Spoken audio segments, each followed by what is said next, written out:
Welcome to the Science of Gratitude podcast. I'm your host, Dr. Valerie Mukanga, and each week we'll explore how gratitude transforms our lives through powerful stories and insights. Let's dive in. Hello, everyone. Thank you so much for tuning in to the Science of Gratitude podcast once more. It is such an honor and a pleasure that you tune in day after day to hear what our guests have to share, ways for them to be grateful. And so, thank you so much. Be blessed for that, okay? In fact, I encourage you, please, if you haven't done so, subscribe to the channel and, like, comment, share the episode with your friends and family. Today is going to be a great episode. I have one of my sisters that is coming again. We had asked her if it would be okay for her to come back. She said yes, and she has honored her word. So thank you so much. This is my dear sister, Sheila Libali, and she's giving us the great honor of telling us yet another story of what God has done in her life. He never stops. So I'm going to ask you to introduce yourself to the audience again for people who have not yet heard about you. Sure. Hello, my name is Sheila Libali. As Dr. Valerie said, I am originally from Central Africa, the Congo.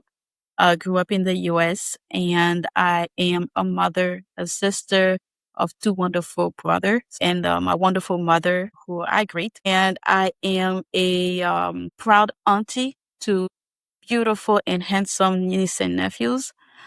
I am also the host of my Sister's Keeper podcast. Sister's Keeper. Yeah. I really, really want you to also make time to listen to her podcast. It's an amazing podcast. I'm a faithful follower myself. And so, if you have room for more, please, select her podcast, My Sister's Keeper. Yes. You will not be disappointed. Yeah. So that being said, Miss Sheila, can you please tell me in your own words, what is gratitude? When you hear the word gratitude, what brews in your heart? What does that mean to you? In your own terms. Yeah. So last time I said gratitude was the art of, and then I went on. Today, I'm not going to use the word art of, but gratitude means so much. And gratitude to me is to be grateful for things that you have and things that you don't have. Most of the time, we only show gratitude for things that we have, things that is given to us. Most of the time don't go into gratitude mode, or we're not grateful for things that we don't have. If I have to use in literal meaning or sense, as a parent, when a child asks, for something and they don't receive, they will start having a fit. They will get upset and say, "Oh, you don't love me," and go into dramatic mode, right? We do the same thing with God, actually. Yeah. But in that sense, when we will look at that child and say, "You are not grateful because you have roof over your head, you have food on the table, you have clothing, on your body. You should be grateful for what you have. Why are you throwing a fit because you don't have the newest video game that you want?" Same thing in the Christian, with our Heavenly Father is we have roof over our head again. We have, we eat, we have breath of life. You may say, "Well, I'm homeless. I don't have a roof over my head and anything like that," but you have breath of life. You do. That alone is a reason to be grateful. One day, I was looking at how much it cost for people in a hospital to pay for oxygen. And wow, it's expensive. A lot of us will not be able to afford, if not all of us will not be able to afford oxygen on a daily basis. Right. And God gives us freely. That alone is a reason to be grateful. And sometimes also to be grateful, gratitude is showing God that I asked for this, I didn't get it, but I am grateful. I'm grateful because you know me better than I know myself. You know the reason why you didn't give me that. So there's times when a lot of here in America at 16 years old, children have a car. And so, every child, when they reach 16, they're like, "I'm ready for a car." But not all 16-year-olds are ready for a car because they are not ready for it. Maturity, it's not there. They're not ready for it. So as a parent, your child, you're not going to give your child who is not matured a car to drive on the road where all of us driving, right? So it's the same thing with God. So being grateful is showing God that I am grateful for the little that I have and the most that I have. Last week's episode of The Science of Gratitude, I was honored to hear the story of the woman who was homeless. And I was listening to her story and I'm like, Lord, I am great. I went in full, gratitude part. And I was like, Lord, I am so grateful. Yeah. I'm grateful because so many times I could have been homeless and I was not. I am grateful because so many times I opened my fridge and there was no food, but then there was a knock at the door and somehow food appeared on my table and different ways that I was so grateful. And as children of God, that is what it is. Gratitude is our way of living in total sense. And what I'm trying to do is just a way, it's part of who we are. Just like you are a Christian, you are a grateful Christian. You are a grateful child. You are a grateful mother. You are a grateful husband. Because even, yes, I said a husband or wife, because many times we are grateful for everything, but we don't say, I'm grateful to have a husband. I'm grateful to have a wife. You may have problems, issues, whatever, but you should be grateful because there's a lot of people out there who are single who are praying for a husband, but they cannot have it. They're not able to have it, but you have it. So when you examine your life, you will realize that gratitude is part of life. It's part of who we are and it's part of who we should be if we're not there. So yes. So I stayed away from art this time. So in a nutshell, gratitude is being grateful for what you have and for what you do not have. Yes. Yeah. Yes. Thank you. So Miss Sheila, please tell us your gratitude story. Wow, I have so many gratitude stories. But today I'm going to talk in the little time that we have. I'm going to talk about two things that happened, right? That I am so grateful for. The first part is, I had lost my job. And since I lost my job and I was like, you know what, let me go and spend time with my family. Because we all know when you start working, you're in working mode. Sometimes you don't have time to travel and stuff. Right. And years ago, I lived in Vermont. And when I left Vermont, I left all my stuff there, every single one of them. So this time, and now I live in Texas. And from driving from Vermont to Texas, Vermont to Texas, it's about 24 hours drive. Yes. So if I have to go get my stuff, I have to drive 24 hours, meaning that, and I looked at it, it was, I think from here, Ohio is the halfway point, or I can go towards North Carolina. North Carolina will be the halfway point. So, and to ship my stuff is super expensive. So since I was in North Carolina, I was like, well, I am in a halfway point after all. So let me go get my stuff and ship it from North Carolina to Texas. So I rented a car. I was happy. It was gonna be like an adventure. I went with my son. And so we're in a car. He's supposed to be my co-driver, but you know Nathan. As soon as he got in the car, he spent most of his time sleeping. And then he will wake up and he was like, are we there yet? I'm like, oh Lord, no. Just go back to sleep. And I told him, I was like, aren't you supposed to be my co-pilot? He's like, no, I'm here for support and to lift heavy stuff. He literally said that. So we were driving.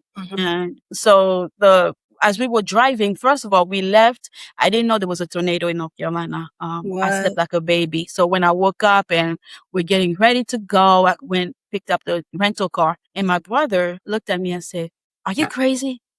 How are you going to go drive in the middle of all this bad weather? And I said, well, it's not that bad right now. And also I looked, it's supposed to snow in Vermont tomorrow. So I'm trying to get there and get out before the snow. Yeah. So he was like, okay. And I was like, yeah, I showed him that, I did my homework before I left. So I didn't just wake up and like, I'm going to get my stuff. So I did my homework. I studied the whole plan. And he was like, okay. And being a pastor, also, he sat us down and he prayed for us. And then we went on the road. And as we were driving, and he's the one that told me that there was a tornado in North Carolina at that time in Charlotte. Wow. And I was like, oh, really? I didn't even hear anything. That's to show you that I slept like a baby. So we drive. And as we were driving, the wind was like, it was the worst. Wow. And so I'm driving there and I'm in full mode, worship concert, praising praying, everything in the car. All of I that. literally, yes, I literally had a whole service in the car because I was listening to podcasts. I was what is it, worshiping. I was doing everything. And then we get to the night and it's nighttime and I'm driving and it starts raining really hard.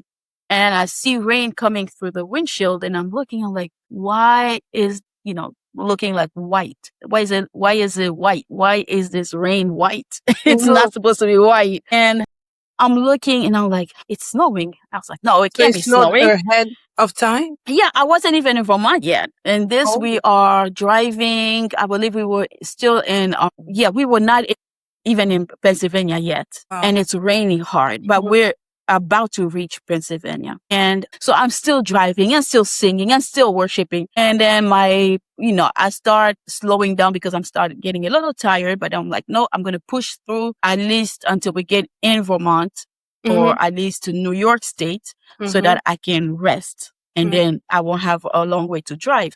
And I'm trying to push through. And now it's the white rain is becoming more and more, like Thick, white dense. than, yeah, thick. Thank you. And I'm driving and I'm like, okay, maybe I'm just tired. So we stop to get gas and I'm going to the bathroom and I'm looking at it and I'm like, people will probably like, well, she never seen snow before because I was like putting my hand like this and I'm like, okay. And I'm like, yeah, it's snowing. So we're driving back and keep driving. And now it's getting even more. And now it's hitting the windshield so thick that I can't see in front of me. And Mm. before that, I was driving, I was like, okay, I need to rest. I really need to rest. Okay. So I need to find a place that has a gas station that is well lit, that Yeah, has a lot of people, right. because I am the generation who witnessed the sniper shooting in Maryland. Wow. So, and one of the sniper shot people in, I think it was a couple at a rest area. So that is still fresh in my head, in my So mind, you don't So do rest area yeah, no more. exactly. So when I go to the rest area, I make sure I look around me in my Yeah. surrounding and everything before I stop. I actually stopped in one and it was probably safe, but it just looked sketchy to me. So I just Mm. drove on. I didn't stop. And so I was like, I need to find that type of, rest area that is safe or Wow. a gas station that's well lit so that I can rest. And it's snowing even harder. And I'm Wow. just driving. And now we're on a highway and I'm driving 25 an hour.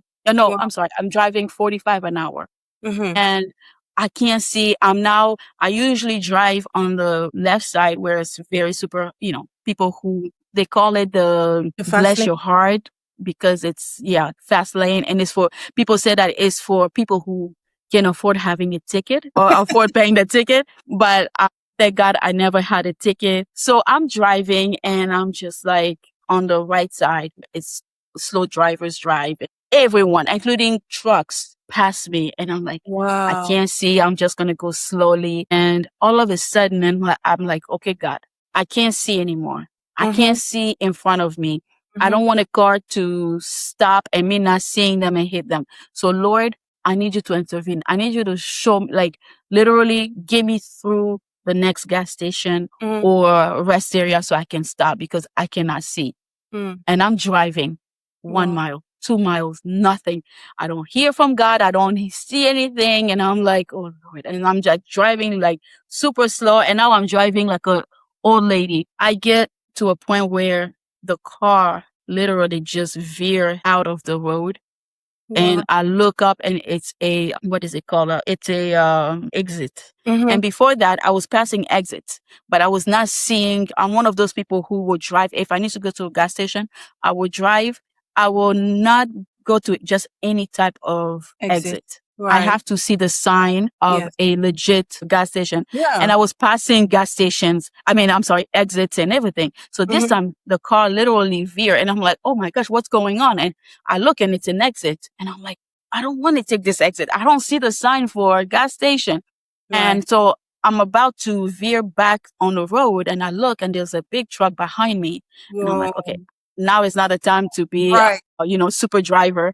So, so I'm like, okay, I'm just going to take this exit, make a U-turn and get back on the road. And as I'm going, literally, I don't remember seeing that truck at the stop sign, because when you take the exit, you reach a stop sign.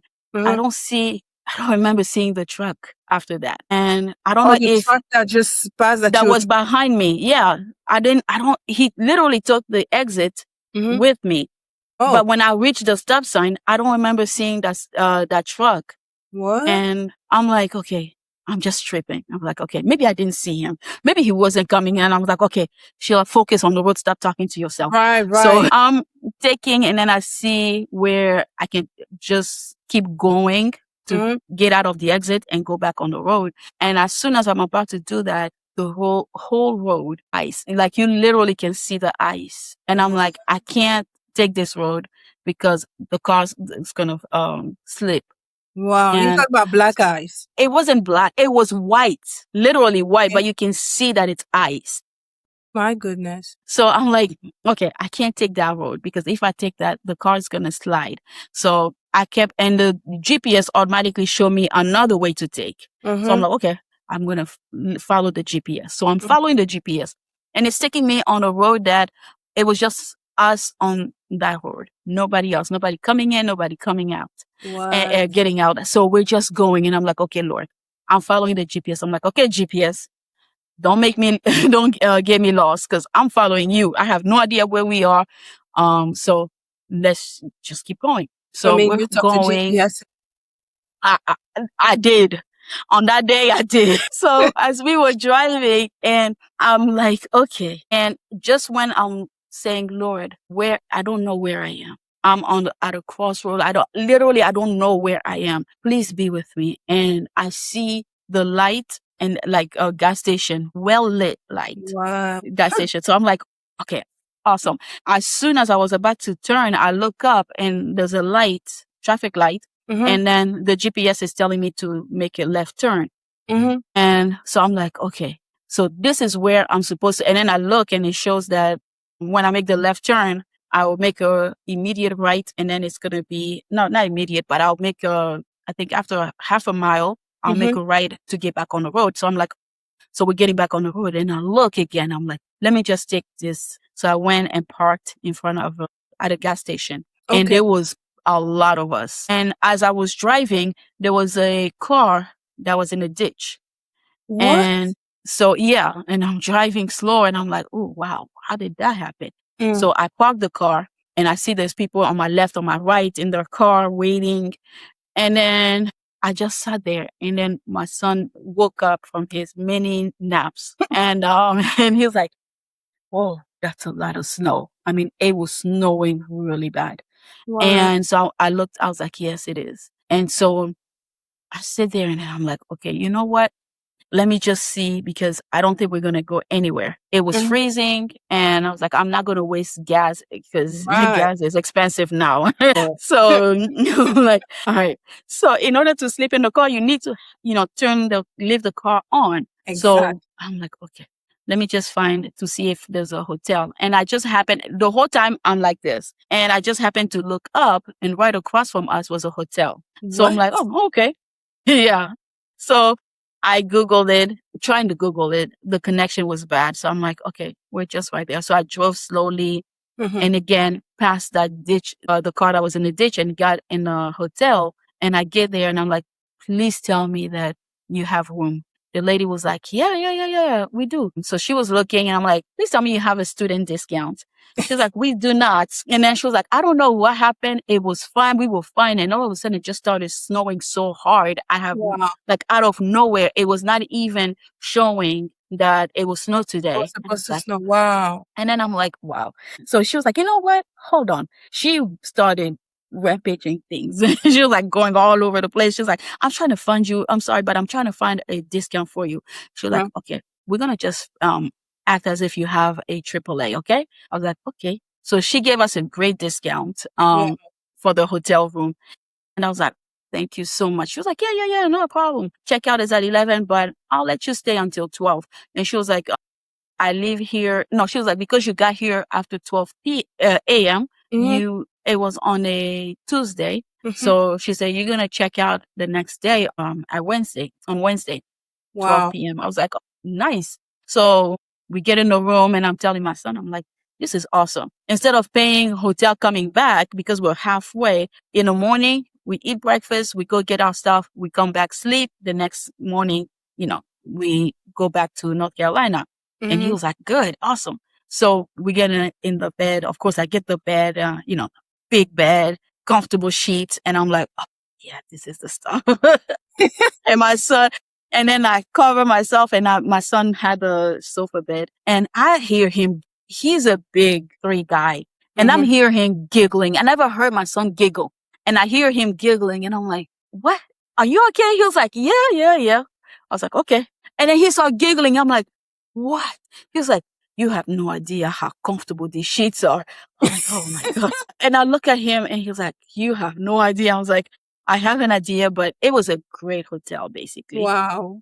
So, and for the price of it was a 5-star hotel for we paid the price of a 2-star hotel. Wow.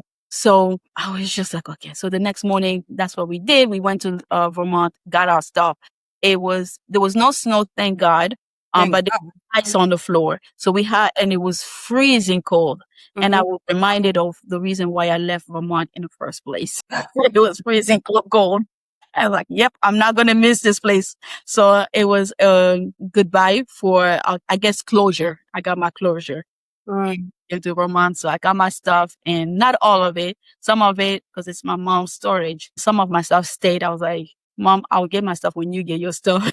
I was like, it's too much. Most of the stuff that you actually wanted to get. Everything that I wanted to get. Yes. I got the stuff that I wanted to get with were important stuff. The other stuff I was like, I'll get in. It's not, I'm not in a rush. And then so we took the road and started heading back. Mr. GPS, I don't know what was in his head. So we get on a road and it takes us in a small, like a back road. And I'm just that's not how we came. So now I was worshiping again. Because usually I have concerts in my car. Yeah. So I was having my concert. I was singing, I was dancing. My son had his headphones, so he wasn't even paying attention to me. And he was sleeping again. And as we were driving, all of a sudden it gets night. Now it's nighttime and it was snowing, but not hard, As hard like as the night before. before. Yeah. So we're driving. All of a sudden I find myself on a road where it was a narrow road and I'm driving 25 an hour because the road was so bad. And I'm literally driving and I'm like this the whole time. I was like, okay, free massage. And I'm like trying to make situation a little, like so I don't panic. But I was so stressed. I was getting a headache because I was so stressed. And the road was just terrible. Wow. On my left, there's no houses. There's nothing. On my right, same thing. It wasn't like it was a highway. No, it was a road, like a dirt road, I would say. A dirt road. Yeah. And then there's a lot of black ice. And then thank God there was nobody coming because I was literally driving in the middle between the 2 lanes because it's a one way like this, one way like that. So I was driving in the middle because on the left and on the right, there were black ice. And as I was driving, everything was white because of the snow. I guess it was snowing earlier. So it was all white. And then you driving and there's like no houses. And all of a sudden you see one house here and you will drive miles before we see another house. Wow. And then you will see how abandoned houses. You will see cars that have been abandoned. You will see warehouses that have been like literally like when you look at movies, like scary movies, like that type of way. And I'm driving and my son happened to wake up and he was like, Mommy, this road is giving me the heebie-jeebies. So whatever happened, don't stop. Just keep going. And I'm looking at him like, no, first of all, he wakes up. He's like, Mom, what are you doing? Where are you taking us? Yeah. And I'm like frustrated already. I'm like yelling at him and he's like, why are you yelling? I'm like, I'm not yelling. I'm just stressed.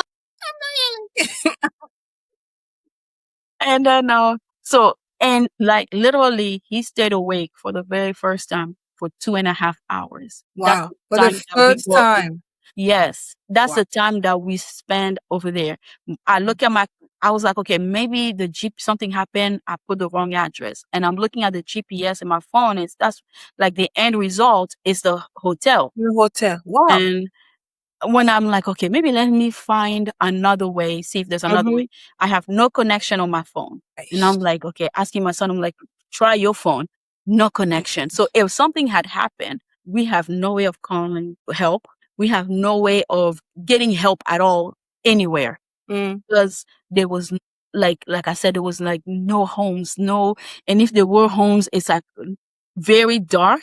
And on that type of road, you don't, as a female, I don't feel comfortable going and knocking on somebody's door at That that part. night. That part. Yeah. So I'm just like, Lord, it took that moment where I started praying. And I'm like, Lord, what are you trying to teach me in this? Because first of all, I'm praying that God keep me safe, keep my son and I safe. I can't go like this. Like I am in sweatpants. I'm in, and It's like I can't go like this. I can't, I have a hat on. I can't go like literally I can't. And I'm looking at my foot and I'm like, I have flip flops on and all the only, I'm like, I can just imagine host of my sister's keeper was found and no, Lord, I cannot. The And then worst scenario. Oh my goodness. I can't go I'm like this. driving. I cannot. And I'm amazed because the whole trip, it didn't take literally every hour and a half I had to stop to use the bathroom. 2.5 hours, I didn't need to use the bathroom. I was not thirsty, nothing. So because I guess maybe I was, so stressed. Yeah. And I'm just like holding the steering wheel so hard. My inside here, I don't know how you call it, finger, whatever, it was hurting because I was holding the steering wheel so hard. I'm like, Wow. they will have to, yeah. When you said nobody can pluck me from your hand when, in the Bible, like, I was like, nobody will pluck me away from the steering wheel away from my hands because I'm holding it like tight. And at one point I felt like, what's going on? Lord, are you trying to teach me a lesson? Are you trying to show me something? Because I don't understand why I would be taking this way and why the GPS would take me. This is not how we got here. We went to Vermont. We didn't take this road. Right. And so I am praying and I just started, instead of asking God why and why, I gave up on that because I wasn't hearing anything. So I just started worshiping God and I will just worship him and I would just pray. And then we got on the road and we got to the hotel. And when we get to the hotel, we thought that, that's it. That was a great moment, I guess. That was an adventure. The adventure is over. Wow. So we get in the hotel and there was the receptionist and then she was talking to a guy and we get in and then they were like, hi. And I was so exhausted and I was just like, hi. And then I went and I put the key. It's not opening. I try again, not opening. I'm like, so I went back. I'm like, my key is not working. And the lady's like, oh, were you in room 110? And I said, yes. She's like, oh yeah, we were trying to we went to clean up the room and we saw your stuff. And I'm like, all of a sudden I was awake now because I'm like, oh, yeah. And then she was like, we tried to call you because we had to charge your card again for another night. I'm like, wait, hold on. What do you mean another night? She was like, yeah, because your stuff was there. So I was like, no. I was told and I explained what happened. Of course, I didn't say that she gave me a discount, And she was like, yeah, we're trying to, and I look at my bank statement on the phone and my bank mobile app. And I was like, yeah, you did charge my card, but I didn't give you permission to charge my card. I was like, it was not on my budget. So no, you cannot charge my card. And she was like, well, I'm sorry. And I was like, I was sleeping in my car. So let me just get my stuff. She gave me the key. I went, I got my stuff, and then I came back and I was like, here's the key. And she was like, oh, you can just put it on the table. I looked at her. I put it on the table. I was like, Nathan, let's go. So we get in the car. So what and happened? we both. I don't understand. So I guess the lady told me I can check out that Wednesday, but never really Put it in in the system. I don't know what she did. And So I just like, I got in the car and then my son and I looked at each other. We're like, that was rude. My son was like, that was rude. Like somebody else would have been like, since your stuff is already there, you can spend, we're not going to charge you. You can sleep because it's not like they're going to clean the car. I mean, the room that night. There's no housekeeper at night. I was like, and then she looked familiar. So I started going for I thought it was one of the guests that was, my sister's keeper because they look alike. So I was like, wait a minute, is that my sister's keeper guest? And she was rude like this. But it happened not to because I texted her. Well, I sent her a message on Facebook because we're friends, the guest. And I was like, do you by any chance work at, and then I put the name of the hotel and she answered later on and said, I never worked at a hotel before. Do you need a hotel room? I was like, no, but it was. So when we got to the car and I'm just like, okay, we're going to sleep we have no choice. We have to sleep in the car. And it was not a comfortable because the whole car was full of stuff. So now if we sleep in the car, we have to literally sleep straight, sitting like this. And my son is 5'10". Oh, it's not 5'6", 6'3". So he really was not comfortable. So I was like, you know what? Let me just find another room. So I went online and the connection was there, no problem. So, I called and I was like, do you have a room? She was like, yes, we do. We do have a room. I was like, at a great price. She was like, you know what? Come on in. I will see what to do. We get there. She gave us a better price than the other hotel. Right. And she was like, I was like, thank you. And it was very late. It was like 2 a.m. Wow. So she was like, you know what? You look tired. I was like, we've been driving all day. And I didn't even want to get into the whole fiasco of the road. And she was like, you know what? I'm going to put a note so that checkout is at 12, but I will let you sleep until 2:30. You can check out at 2:30 p.m. I'm going to make sure to put a note that nobody will knock at your door before 2 p.m. Wow. I was like, bless your heart. She was like, no problem. She was like, breakfast is at 6 from 6:30 till 9. She was like, but I'm sure you're not even going to wake up for, for that. And I just looked at her, smile, and got in the hotel room and we slept. And it was the same type of hotel. Yeah. Comfort. And we just slept. He giggled again on the sheets. I don't know, but this time it was a double bed. So he had his bed and I had the bed, but I don't even know if he giggled. I don't even know if he just went to sleep. I just put my head down and I was gone. Did you have breakfast?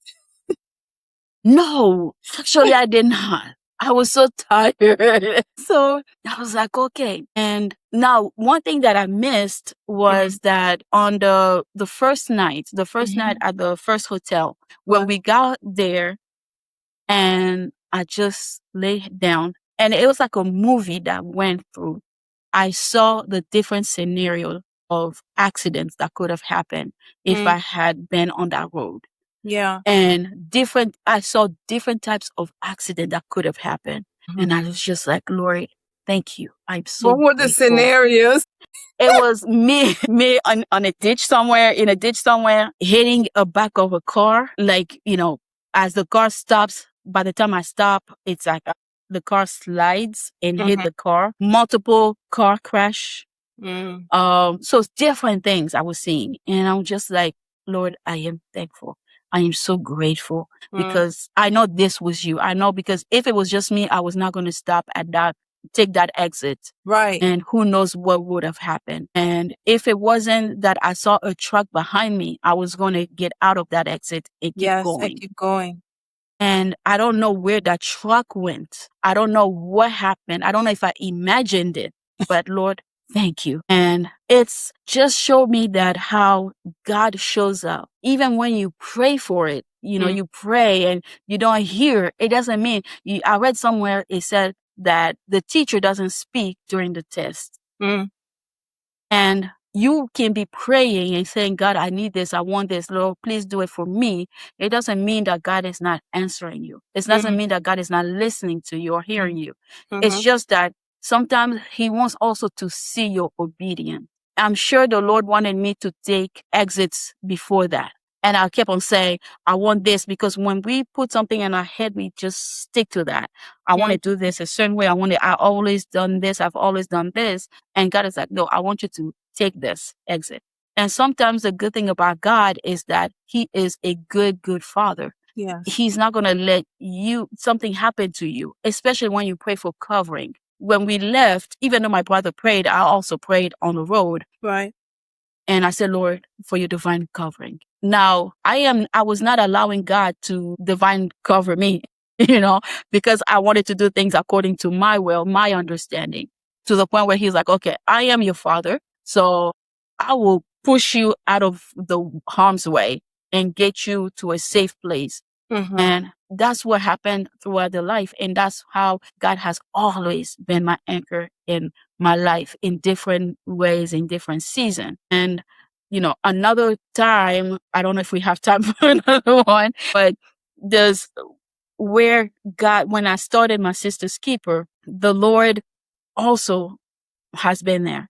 There's one thing that is true is God will never send you somewhere without preparing you first. He's not going to send you somewhere without equipping you for it and setting stage. And your calling will not always resemble somebody else's calling. It could be the same thing, but he will call you in different ways, doing different things. When I started my sister's keeper, I wanted everything to be perfect before I started. I was like, I need the best camera, the best microphone. I need the best lighting. I need this and I need that. And I was looking at all that. And one day, as I'm like and I bought some of the stuff that I wanted to use. And then my spiritual father told me, you have an iPhone, you have AirPods. Those two tools are perfect for you to start to do your podcast. And I was like, okay. So now I have a duffel bag full of podcast stuff, but I only use my phone and my AirPod. That's all I use. And I'm like, huh. And I at one point, I actually wanted to even sell it, the rest of the stuff that I have, because I'm like, I don't need it anymore, But I just kept, I was like, God knows, I'm going to use it for something else. But, and when I was about to start, there's other people that, well, when they start reaching out to people they know and everything. I know a lot of people that have testimonies. I know their lifestyle, their life stories and everything. And I've asked, can you, come and be my guest? And out of everyone that I know, there's only 4 people that I know that came to my podcast. Wow. Everyone else said they will come and they ghosted me. Some people said, I really don't feel comfortable. Other people just like never responded. Only 4 people that I know showed up. And I felt like, okay, we're going to put it on Facebook. And I put on Facebook, and every single one that's ever stepped foot, besides the 4 people on my sister's keeper, have been people that I have no idea who they are. Wow. They came out of nowhere, all walks of life, nationality, background, and everything. And they've all showed up on my sister's keeper to share their testimonies. And I just, sit there and I'm like, okay. And even times when it was hard, it was very hard. I felt attacked because it's testimony based, and the enemy doesn't like that, because we are, when you testify, you are shaming the devil. Basically. You're telling him that you have lost. Right, and he doesn't like that, right? So he started attacking, and he attacked my job. I lost my job until today. Nobody knows what happened, to the point where my supervisor was actually crying, because she was like, I really don't know. I'm like, it was all, so many things happened. And at one point, everybody will start ghosting. They're like picking time to come, and all of a sudden, Not show up. Nobody shows up. Back to back, back to back. And I'm like, Lord, okay, did I make a mistake? Did you not call me to do this? Because I don't want to do something that you're not in it. If you're not in it, I'm going to stop right now. Yeah. And I had a VA that was helping me, a wonderful lady. And 2 days later, she says, Miss Sheila, the Lord told me that he's in this, that what you're doing. And I never told anybody about my work, my conversation with God. And she just said that. And she was like, the Lord said he's in this. And he told me to give the best of myself because he's in this. So I'm going to help. And she was going above and beyond what she was supposed to do because she said the Lord told her to. When I lost my job, and I sent her a message, and I was like, I'm sorry. I just wanted to let you know before I go to your boss and let him know I can't pay anymore because I lost my job. And and she said, wow. I said, what? She said, that day when I told you that the Lord was in it, One thing that he told me that I never told you was to pray for you. He said to make sure to keep you in my prayer, to pray for you. I never knew why or how, but now I understand that he wanted me to pray for you because it's an attack, because you were going through so much. Right. And I started crying, like not on the phone, anything, but by myself. I was like, God, so you are in it after all. And I was just like amazed. And then so many people that came to my sister's keeper they come and they tell me, God is in what you're doing. Whatever you're doing. There's a lady that came and she's like, I don't know you, but I love you because God is in what you're doing. And I'm like, okay, And to imagine that in the beginning, I was not going to do it because I felt like God was not in it, because I felt like I was just doing it because somebody else is doing. And I was questioning whether it was my thoughts or it was God's thoughts. And by God confirming over and over again, I started looking at back before that. Like I said earlier, God will not send you somewhere or ask you to do something without equipping you first. True. And I started looking at my spiritual father. I was one who I will go to church to serve in the background. I don't want to be in the front. I don't want to mics, whatever, you guys can have it. I want to work in the background. And he was always pushing me. I remember one day he was like, you're leading prayer. And I'm like, never led prayer before. He's like, I help you. And he told me like 5 minutes before service. And I was always, then he will push me. He will start asking me to translate. He will start telling me to do this and to preach. And I'm like, wait, I didn't sign up for it. But I didn't realize that God was equipping me to be behind the camera, in front of the camera. I'm sorry. I didn't know that God was equipping me for something greater than what I ever thought.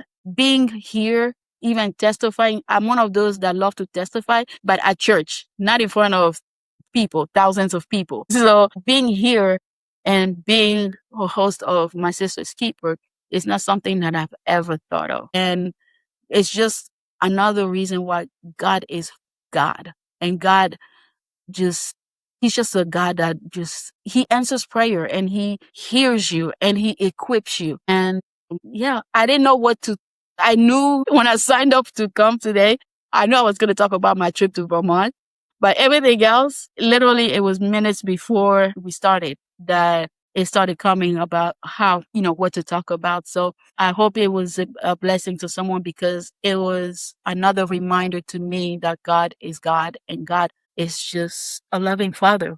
And I'm so grateful that he calls me his own and that he says that I am beautifully and wonderfully made. So, Amen. Yeah. So thank you so much. Thank you so much for coming. Thank you so much for saying yes once more. Thank you for all of that. And also thank you for our friendship, seriously. And I wanted to say something that I absolutely love about the testimony about the trip, right? Because what's going on here is that as you're going, in fact, you were forewarned, but you didn't realize what was going to happen. And so sometimes, God tells us about things ahead of time. We may or may not pay attention, but even when we don't somewhat pay attention, he's still there to rescue us. And what happens is that as you see, this snow coming and you're thinking it's the rain, why is this rain white and all of that? And you're going through, your worship service, all of that in the car. And, all of a sudden it's like this prayer that is birthed from within you, which is coming as if out of nowhere. But I truly believe that it's Holy Spirit's praying through you. He prays through you. It's like maybe like a few minutes, maybe like, I'm thinking from what you're saying, probably less than an hour from when he literally shifts you. Because many times God wants to do something and we fight him. So he has to really push you out of the way. But see, when God does stuff like that, you're thinking that, oh, now all of a sudden I'm going to be on this great highway and all of a sudden I can see and I'm like, yes, that's God. But that's not often how he, does it. Like he takes you to a road, you're like, oh my gosh, like it looks sketchier than where you were. You're like, where am I going? I'm the only one. There's somebody in the ditch. What's really going on? But the prayer that you prayed was that God would lead you to a gas station that was well lit. And that's exactly where he leads you. Even though it's not like, you just shifts, and all of a sudden you see like, ah, and you're like, ooh, yes, thank you, Lord. But it's more like, and he made it in a way where you couldn't even turn around. You couldn't even, you couldn't fight it. Cause sometimes it's like, it's kind of like when a mom knows that, that child needs to eat or the child needs to take medicine, and they really kind of like lock you so you take that medicine. Sometimes, you kind of like close the nose so that he will just swallow, whatever you got to do. I feel like that's what God did for you. And the bonus is that he gets you to this wonderful hotel. And I think that he does it twice. Cause like if the lady, the lady did it right, which I don't think was her intent to keep you in the bind, but like, he, even though like that particular hotel says no, he sent you to another one, same level of comfort. Cause like my daughter went through this road, da da da da da, and she will not sleep in the car. It's too cold. He really took care of you. So, we should be understanding that God will take care of us. That is a prime example of that. God will take care of that. And sometimes he just like, pushes you in the direction of where he wants, you to go. And and as you, not to cut you off, as you were talking in the beginning, I was reminded this is not the first time that God pushed me out of the way in a car. Even here in Texas, one day it was nighttime and I'm driving and I hear a voice, move over. I'm in a highway, George Bush Highway, and I'm still on the left side, and I'm driving and I hear move over. And I'm like, okay, I'm going crazy, right? I'm still driving. And then the car literally moved from where I was over. And as soon as it did that, I see there's a car parked, not, I won't say parked, but I don't know if they got into an accident. I don't know if something, but it was not stopped this way. It was stopped this way. So it was on the shoulder, but the other part was on my side. So if I had kept going, I was going to hit that car. Hit the car. Wow. Yeah. And I was just, full of emotion. And at that time, I was still 1 foot in, 1 foot out. So I wasn't really like fully, comprehending. But one thing that's true as you were talking is that when you said I was forewarned about, what was going to happen. And a lot of times that's what happened is that the Lord tells us, don't do this, don't do that. And we still like, oh yeah, we confuse disobedient with, how can I say, like, what's the word I'm looking for? Like we disobey God. We always think that disobeying God is doing what he said not to, like to fornicate, to steal, to lie, to do this, but even not doing what he says to do. If he said don't go and you go, that's disobedient, right? Right. And he told me don't go through my brother, but I didn't see that, right? I was just like, he's just being a big brother and he's just loves me so much. Yeah, he does. But God spoke through him to me, and I didn't listen and I went anyways. And him being a good father, he still got me out of it. And by showing me what I saw was him saying, if you don't listen, this is what could have happened if you didn't listen. If you kept on wanting to do your will, being strong, like strong-minded. That's the word I was looking for. We confuse being strong-minded with disobedient. There's a way where you can be strong-minded where you do things the right way at the right time. And there's also being strong-minded by doing things your own way outside of God's will. Yeah. And that's what I did. But God was still showing me that despite all that, I still love you. Despite all that, I am, yes. And it also helps to have people who pray for you, who intercedes for you. Yeah. And having how can I put it? Prayer is so important in life, especially as a Christian. Prayer is, because there's something that happens when, even if God says, you are disobeying me. There's a way that, as a parent, I always use and say as a parent, when a child does something and it hurts you and you're like, I'm not giving you this anymore. But when the child comes back to you with a humble heart, and when the child comes to you in a certain way and touch your heart, you'll be like, okay, fine. This is the last time, and your heart will soften. And prayer, I believe, as a child of God, that's what it does to God. It just softened his heart. Like, I told you not to go, but you still decided to go. So there's a winter going on. And it was, how was I going to know? Like, literally, I was already amazed that in Vermont, it was going to snow in March. And now if we're in Philly and not Philly, Pennsylvania, and it's snowing. And I mean, of course, they, not neighborhood, but they're close together. So of course it was, but I didn't expect it that to snow because it didn't. I looked, like I said, I studied everything. And they didn't know. They didn't know. And they didn't even know. Yeah. So Yeah. sometimes we think that because we prayed, all of a sudden it's like magical thing, like a genie. That's the word. That's what I wanted to say. We take God as a genie sometimes, where we're like, okay, I'm going to go on this trip. It says that there will be a tornado, but God, there's not going to be a tornado because I need to go to that trip. And then you go on the trip. And then, like, he is not a genie, right? But there's something that happens because he is a faithful God and he is a good father. He's able to remove you from that situation. But at the same time, you have to have that humble heart to come back to God and say, I'm sorry I didn't hear it. I didn't listen to you. I'm sorry that I went against your will. Forgive me. When you have that humble heart, God is able to see that. I love what my brother said to me one day. He said, he's a just judge. It says in the Bible as well. But you have to go run back to God, as a just judge, to confess and to ask for forgiveness before the accuser get there.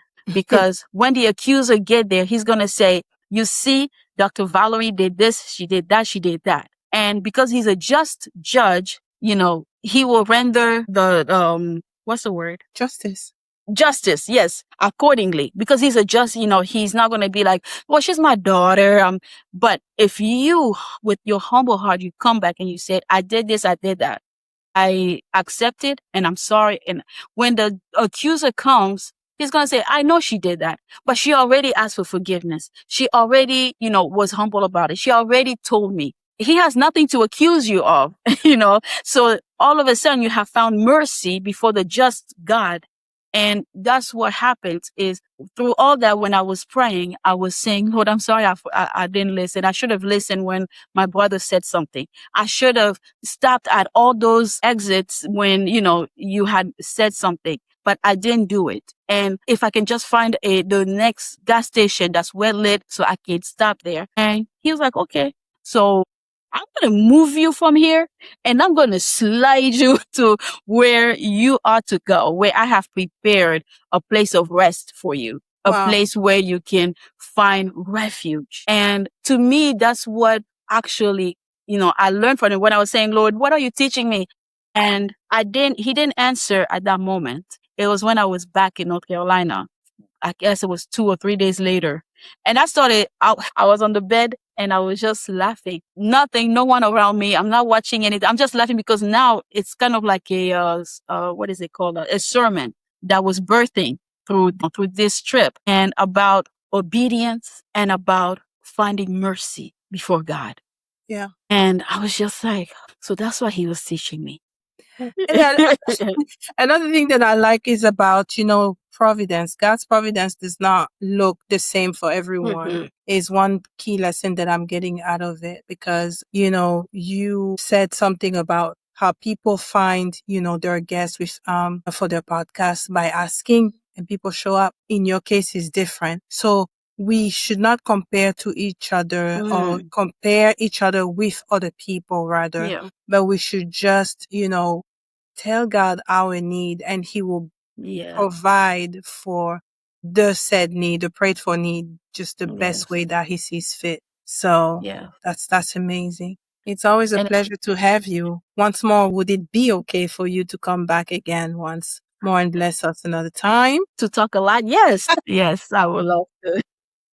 If somebody wanted to reach you, how do they do so? How do they get to know your podcast? Where do they go to find you? Yeah, so you can follow me on Facebook at Sheila Libali on Facebook, and at My Sister's Keeper podcast, I believe, on TikTok, and also email us at mysisterskeeperpodcast@gmail.com. Yeah. And also, there's a book coming up soon. So, And we'll be talking about that next time. I hope. Next time, yes. All right.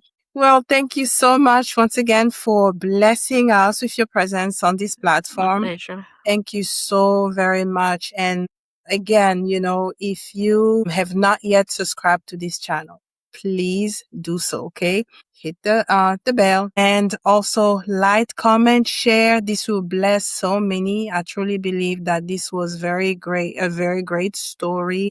There's so many nuggets that we didn't even dive into that you can get from this episode. So yes, and until we meet you again, all right, you be blessed. Take care. Bye.